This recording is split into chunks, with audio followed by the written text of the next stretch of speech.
कर सकती है। मैंने एक बात कही है, तुम्हारे घर में नया मेहमान आ रहा है, वैसे तो घर के बर्तनों को कभी भी खाली मत छोड़ो।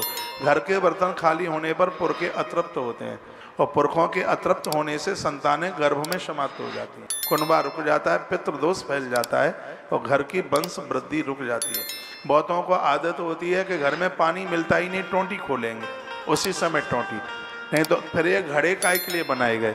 कहा जितना हमने आज एक वीडियो डाली है, पहुंच जाएगी शाम तक और उसको आप जरूर सुन लीजिए।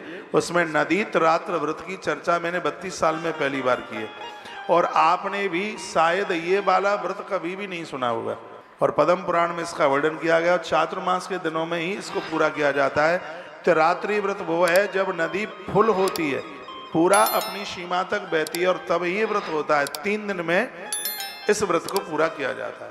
उसमें एक जगह वर्णन है कि आपके आसपास यदि नदी नहीं है तो एक घड़ा पानी का भर करके लेकर के आइए और 3 दिन उस घड़े की पूजा करनी है। इससे आपके घर हमेशा हमेशा के लिए भरे रहेंगे, किसी भी चीज की कोई कमी नहीं रहेगी। संतान सुख के लिए और पति के सुख के लिए नारी इस व्रत को करती है। पिता तो बड़े अच्छे घर में देता है लेकिन तो भी अच्छा घर भर नहीं मिलता।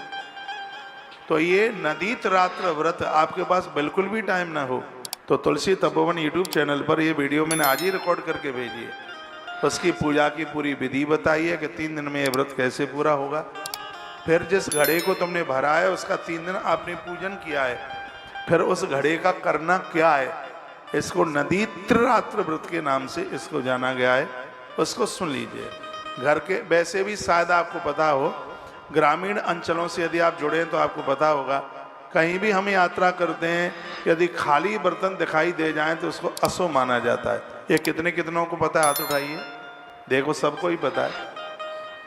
यदि खाली बर्तन दिखाई दे जाए तो उसे अशुभ माना जाता है। भगवान प्रभु राम की बारात जा रही थी तो सामने से भरे भरे घड़े और मटके दिखाई दे रहे थे, गैयां दूध पिलाती हुई बछड़ों को दिखाई दे रही थी, तो उसको बड़ा शुभ शकुन माना गया। तो घर में बर्तनों को तुम खाली रखते हो, औंधा करके रखते हो, तो ये घर की बरकत को रोक रहा है। झाड़ू लगाते समय सींखें बाहर गिरती रहती हैं, आप उसको उठा करके इकट्ठा करते नहीं हैं, इसके द्वारा घर की बरकत रुकती है। आपके घर के जूते चप्पलें, मैं तो बिना प्रमाण के कभी कोई बात ही नहीं करूँगा, आपके घर के जूते चप्पल रसोई तक पहुँचते हैं, रसोई में ही बैठकर आप जीमते हैं, खाते हैं, इससे भी घर की बरकत रुकती है।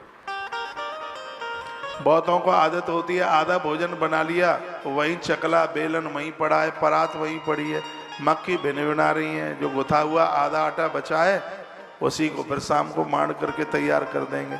ना साफ सफाई ना कुछ भी, इन सब चीज़ों से घर की बरकत रुकती है। नाभि के नीचे का वस्त्र या नाभि के ऊपर का वस्त्र, कोई भी वस्त्र हो, ये घुसल खाने में पड़ा रहेगा लंबे समय के लिए, इससे भी घर की बरकत रुक जाएगी।